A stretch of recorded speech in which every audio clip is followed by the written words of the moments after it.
Maraming salamat po sa lahat ng mga tumulong sa atin para mabuo ang event na ito. At hindi lang po ang event na ito, relax lang po kayo, kayo tumakbo. Hindi lang po ang event na ito, pero marami pang mga event. Nagsimula nga tayo September, may mga events na po tayo para sa elderly natin. At buong buwan ng October ay dire-diretso lang po tayo. Nakikita ko, medyo marami na yung mga senior natin na nandun sa kabilang, mula sa kabilang dulo ng field hanggang dito po sa entablado natin. At hanggang dun sa loob, may mga iba't ibang events. Maraming salamat una sa lahat ng participants natin, sa lahat ng nanay, tatay, lolo at lola natin na nandito ngayon. Sana mag-enjoy po kayo.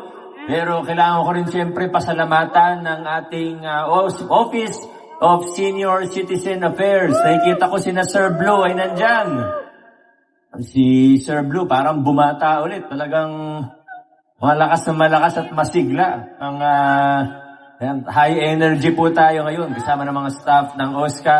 Nakikita ko nandito rin po ang mga representatives natin mula sa Elderly Council. Nandyan po, kaway-kaway naman po sa mga Elderly Council reps po natin. At sa mga iba't ibang samahan ng senior citizens.